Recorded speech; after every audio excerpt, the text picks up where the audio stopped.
ዓለምን ከምታስቡትና ከምትጠብቁት በላይ ምስቅልቅሏን እያወጣ ያለው ነገር ቢኖር ይሄ አርቲፊሻል ኢንተለጀንስ በሰው የተሰሩ ነገሮች አብዛኛው አሁን ላይ ዓለምን እየፈተኗት ይገኛሉ። የእውነት እየፈተኗት ይገኛሉ። ለምን እንደሆነ በዚህ ቪዲዮ እንነጋገራለን። በዚህ ቪዲዮአችን ስለ ኤአይ ምንነት፣ አይነቶቹን፣ ጥቅሞቹን፣ ጉዳቶቹን እንዴት እንደሚሰራ ጭምር ብቻ የተለያዩ ነገሮችን አብራርተን እንመለከታለን። ግን አደራ መላችሁ ነገር ፕሊዝ ሰብስክራይብ አድርጉልኝ። ሰብስክራይብ። አርቲፊሻል ኢንተለጀንስ ኤአይ ማለት ማሽን ወይም ደግሞ ሲስተም አፕዴት ወይም ሲስተም ኮምፒውተር ሲሆን ይሄኛው በራሱ ውሳኔ መስጠት የሚችል ማሰብ የሚችልና ነገሮችን ሴንስ ማድረግ የሚችል ማሽን ነው ማለት። አጠር ያለች ማብራሪያ ሲሰጣችሁ አርቲፊሻል ማለት ሰው ሰራሽ ማለት ሲሆን ኢንተለጀንስ ማለት ደግሞ ውሳኔ መስጠት መቻል ማሰብ ማለት ነው። ባይ ዘ ዌይ ኤአይ አሁን ባለንበት ደረጃ በጣም ብዙ ችግሮችን እየፈታ የሚገኝ መሳሪያ። አሁን ከምትለቁት ነገር መማር ይችላል። በተጨማሪ ደግሞ የተለያዩ ንድፎችን ማንበብ ይችላል። ለምሳሌ ፎቶዎች ሊሆን ይችላል፣ ቪዲዮዎችን ማንበብ ይችላል ወይም ደግሞ መረዳት ይችላል። አራተኛ ችግሮችን ይፈታል። አዎ ችግሮችን ይፈታል። ለምሳሌ የሆነ ችግር ቢያጋጥማችሁና ያንን ችግር ኤአይ ላይ ወይም ደግሞ ለምሳሌ ያህል እንኳን የምጠቅሳቸው ቻትጂፒቲ ገብታችሁ ዛሬ ላይ ስለ አርቲፊሻል ኢንተለጀንስ ማወቅ ፈልጋለሁ ብትሉት ዝርግፍ አድርጎ ያመጣላችኋል። አዎ ዝርግፍ፣ በቃ አንድ ሁለት አይደለም፣ በጣም ብዙ ነገሮችን አብራርቶ ያመጣል። ከፈለጋችሁ በሲምፕሉ ከፈለጋችሁ በመነባነቡ በቃ በደንብ አብዛችሁ ያመጣላችኋል። ዛሴት ኤአይን አንድ ሰው መጥቶ በአጭር አማርኛ አብራሩልኝ ቢላችሁ ይሄን ብቻ በሉ። ኤአይ ማለት እንደ ሰው ልጅ አክት የሚያደርግ ወይም ደግሞ እንደ ሰው ልጅ ማሰብ የሚችል እንደ ሰው ልጅ ውሳኔ መስጠት የሚችል ብረት ወይም ደግሞ ማሽን በሉ። አለቅ። እዛ ጋር ነው መልሱ የሚያቆመው። ወደ ሁለተኛው ርዕሳችን እንመለስ። ሁለተኛው ርዕሳችን ታይፕስ ኦፍ ኤአይ ይባላል። በአሁኑ ደግሞ ስለ ኤአይ አይነቶች እንነጋገራለን። በጣም ብዙ እንዳይመስላችሁ ጥቂት ነው። ቶሎ አድርጊ እንቀራለን። የመጀመሪያው ሪአክቲቭ ማሽንስ ናቸው። ሪአክቲቭ ማሽንስ የምንላቸው በአጭር አማርኛ እናንተ ስትዘጓቸው ይዘጋሉ፣ እናንተ ስትከፍታቸው ይከፍታሉ። የእናንተን ውሳኔ ብቻ ነው የሚፈልጉት። በራሳቸው ምንም አይነት ውሳኔ መውሰድ አይችሉም። እነዚህ የኤአይ አይነቶች ሪአክቲቭ ኤአይ ይባላሉ። ሁለተኞቹ ደግሞ ሊሚትድ ሚሞሪ ኤአይ ነው። አሁን ላይ እየተተገበረ ያለው አሁን የኤአይ አይነቶች ናቸው። በጣም አስጨናቂ ናቸው። ምክንያቱ ለምን እንደሆነ መጨረሻ ላብራራላችኋለሁ። እነዚህ የኤአይ አይነቶች የተወሰነ ያህል የማስተዋልና የማገናዘብ አቅም አላቸው። ለምሳሌ ቻትጂፒቲን ተመልከቱ። የፈለጋችሁትን አይነት ነገር ብትሰጡት ከየትም ፈልጎ በሰከንዶች ውስጥ ያመጣላችኋል። እነዚህ የኤአይ አይነቶች ካለፈው ነገር በደንብ ጠንቅቀው መማር ይችላል።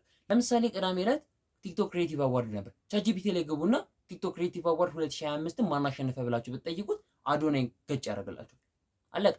ምክንያቱም አፕዴት ወዲያው ነው አፕዴት የሚያደርጉት መረጃ ነው ማለት ነው።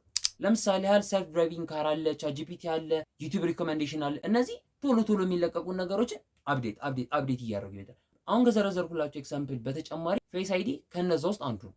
ይህ ነው ሊሚትድ ሚሞሪ ኤአይ የሚባለው። ሶስተኛው ታይፕ ደግሞ ቲዮሪ ኦፍ ማይንድ ኤአይ። ይህኛው የኤአይ ታይፕ በጣም ሌጀንድ የሚያደርገውና በጣም ቤስት የሚያደርገው ነገር የእናንተን ባህሪ የእናንተን ጸባይ አይቶ መለየት ማወቅ ይችላል። ይህኛው ገና በሀሳብ ደረጃ ያለ የኤአይ አይነት ነው ማለት ነው። አራተኛውና በጣም አደገኛ የሚባለው የኤአይ አይነት ገና በጣም ከብዙ ዓመት በኋላ የሚመጣ ሰልፍ አዌር ኤአይ ይባላል። ራሱን በራሱ መግዛት የሚችል የኤአይ አይነት ሲሆን ስሜትን ማገናዘብ ይችላል፣ ባህሪያቶችን ማወቅ ይችላል፣ ጸባዮችን መለየት ይችላል፣ ስራዎችን በሙሉ በራሱ ጠቅልሎ መያዝ ይችላል። እግዚአብሔር ይመስገን ግን አሁን ላይ መሆን አይችልም። ምናልባትም የኛ ጄኔሬሽን ካለፈ በኋላ ነው ሊሆን የሚችለው እንደ እግዚአብሔር ፍቃድ ማለት ነው። በጣም ረጅም ጊዜ የሚወስድ የኤአይ አይነት ነው። ይሄኛው የኤአይ አይነት አብዛኛው የሰው ልጆችን ሙሉ ለሙሉ ከስራ ያስወጣል። ሶስተኛው ርዕሳችን ላይ ደግሞ ስንሄድ ኤአይ እንዴት ይሰራል? ኤአይ ቀላል በማይባል መልኩ ነው የሚሰራው። ምክንያቱም እኛ ረጅም ሰዓታት የሚፈልግብን እሱ በሰከንዶች በጣም በትንሽ ሰከንዶች ውስጥ ሁሉን ነገር ማከናወን ይችላል። የመጀመሪያው እንዴት ይሰራል የሚለው ዳታዎችን ይሰበስባል። ከክላውድ ላይ እያንዳንዷን መረጃ ልቅም አድርጎ ያመጣል። በዛ ምክንያት ነው ምንም አይነት መረጃ ከቻትጂፒቲ ሊሆን ይችላል፣ ከተለያዩ የጉግል ጄሚናይ ከተለያዩ ቦታዎች ላይ የማናጠው። ሁለተኛው ኤአይ እንዴት ነው የሚሰራው የሚለው ደግሞ ኤአይ የሚማረው ከዳታዎች እኛ ካስቀመጥነው ነገር ላይ ብቻ ነው ኤአይ መማር የሚችለው ማለት ነው። ባይ ዘ ዌይ ኤአይ በጣም ብዙ መረጃዎችን በሰበሰበ ቁጥር በዛው ልክ መረጃ ጸድ እየሆነ ይመጣል። በጣም ሃይ ሌቭል ኳሊቲ ያላቸው መረጃዎችን ማግኘት ይችላል። ደግሞ ኤአይ ዩዝ አልጎሪዝም። ይሄኛው ከበድ ያለ ስለሆነ እያነበብኩ ነው የምነግራችሁ። አልጎሪዝም ለኤአይ ልክ እንደ ህግና መመሪያ ነው። ኤአይ እነዚህን ህጎች ይጠቀማል። አንደኛ ኮምፔር ዳታ ወይም ደግሞ ዳታዎችን ያነጻጽራል። ሁለተኛ ሜክ ዲሲዥን ውሳኔዎችን በፍጥነት ይሰጣል። ሶስተኛ ውጤቶችን ይገምታል። አራተኛው ደግሞ ከቅድም ጀምሮ ስለፈልፍ የነበረው ነገር ነው። ራሱን ቀን በቀን በየሰከንዱ በየማይክሮ ሰከንዱ አፕዴት ያደርጋል። አሁን ፖስት ብታደርጉ ያንን ነገር ቻትጂፒቲ ላይ ታገኙታላችሁ። ምክንያቱም አፕዴት ራሱን ስለሚያደርግ ቶሎ ማለት ነው።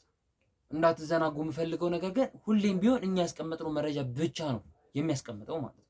አምስተኛው ደግሞ ለራሱ በራሱ ውሳኔ መስጠት ይችላል። በራሱ ውሳኔ ሰጠ ማለት ፈጣን የሆነ መረጃን እኛ እንድናገኝ ያግዘናል ማለት ነው። ወደ መጨረሻዎቹ ርዕሶች እየተጠጋ ነው። እስካሁን ሰብስክራይብ ያላደረጋችሁ ሰዎች ሰብስክራይብ አድርጉ። አድቫንቴጅ ኦፍ ኤአይ።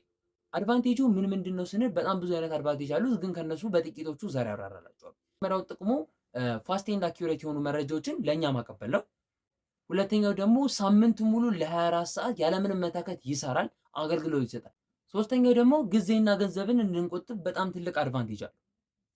አራተኛው ጥቅሙ ደግሞ አደገኛ ለሆኑ ስራዎች ያገለግለናል። አምስተኛው ደግሞ በጣም ወሳኝና ምርጥ የሚባሉ ውሳኔዎችን ለእኛ ይሰጠናል። አሁን ለምሳሌ ስለዚህ ስጠይቃችሁ ኤአይ በቀጣይ የሆኑ አመታቶች ውስጥ የት ይደርሳል ብላችሁ ብትጠይቁት አሁን ያለውን የሚሰሩበትን ፍጥነት አይቶ አዲስ የተከናወነ ያለውን ነገር በሙሉ ቼክ በማድረግ ወደፊት በሆነ አመት ውስጥ ምን ያህል ደረጃ ሊደርስ እንደሚችል ፕሪዲክት ሊያደርግላችሁ ይችላል ማለት ነው። አምስተኛውና የመጨረሻ የምናነሳው ዲስአድቫንቴጁ ነው። ዲስአድቫንቴጁ ከምንም በላይ ቅድም እንዳልኳችሁ በጣም አደገኛው ፓርት የሰው ልጅን ሙሉ ለሙሉ ከስራው ዞን ያስወጣል። ስራ አጥነት፣ ይሄ አንኤምፕሎይመንት የሚባለው ነገር እንዲበዛ ያደርጋል። የሰው ልጅ አገልግሎት በቃ ምንም አገልግሎት እንዳይኖረን ያደርጋል። ምክንያቱም ስራ ኤአይ ከሰራልኝ እኔ ገንዘቤን ከፍዬ ለሰው አላሰራም። ሁለተኛው ደግሞ ቴክኖሎጂን ከምንም በላይ ውድ እንዲሆን ያደርገዋል። ለምሳሌ የመጨረሻዎቹ ቅድም የጠቀስኩላችሁ ሰልፍ አዌር ኤአይ የሚባሉት እነዛኞቹ የኤአይ ታይፖች ለመሰራት ብዙ በጀት ይፈልጋሉ፣ ብዙ ማቴሪያል ይፈልጋሉ። እነዛ ማቴሪያሎች ለመግዛት ብር ብዙ ገባችሁ አይደል? በጣም ብዙ ብር ያስወጣሉ ማለት ነው። እና ሲሸጡ ደግሞ ያው ተረዱኛላችሁ፣ በጣም ብዙ ገንዘብን እንድታወጡ ያደርጓቸዋል ማለት ነው። ሶስተኛው ደግሞ ኖ ኢሞሽን። ኢሞሽን የሚባል ነገር ሙሉ ለሙሉ እንዲጠፋ ያደርጉታል። ሰው ከሰው ጋር እንዲራራቅ ያደርገዋል። ምክንያቱም አብዛኛው ስራ የሚሰራው በኤአይ ከሆነ ሰው ከሰው ጋር እንዲራራቅ ስለሚያደርገው ብቻ ስሜት የሚባለው ነገር በጣም እንዲቀንስ ያደርገዋል። አራተኛው ስካመሮች ወይም ደግሞ ሌቦች በጣም ይበዛሉ። ለምሳሌ ያህል እንኳን አሁን ላይ ያሉ የኤአይ አይነቶችን መጠቀም በጣም በቂ ነው። የእናንተን ድምፅ ያስመስላሉ፣ የእናንተን ፎቶ ያስመስላሉ፣ ብቻ ኦል ኦፍ የእናንተን ነገሮች ይደግማሉ። ስለዚህ የእናንተን ነገር ሰርተው እነዛ ሰዎች ሊከብሩበት ይችላሉ ወይም ደግሞ ሊጠቀሙባችሁ ይችላሉ ማለት ነው። አምስተኛው ደግሞ የሰው ልጅ በሙሉ በኤአይ መደገፍ ይጀምርና ጠቅልለን እንዳለ ገደል እንገባለን። እዚህ ድረስ ከተከታተላችሁኝ ጋር የመጨረሻ ማጠቃለያ ሰጥቻችሁ ልዝጋው። ግን ሰብስክራይብ አድርጋችኋል? በቃ ካላደረጋችሁ ሰብስክራይብ አድርጓ፣ ይደብራል። ማርያምን ሰብስክራይብ አድርጉ። እሺ ወደ ማጠቃለያው ልሂድላችሁ። ኤአይን ለበጎ ነገር ከተጠቀማችሁት እስከ ጥግ ድረስ ያግዛችኋል። በመጥፎ ነገር ከተጠቀማችሁት እስከ ጥግ ድረስ ያግዛችኋል። ከዚህ ድረስ ከተከታተላችሁ አይቀር ላይክ፣ ሼር፣ ሰብስክራይብ እያደረጋችሁ ቤተሰብ እንድትሆኑ ሲል በአክብሮት እጠይቃለሁ።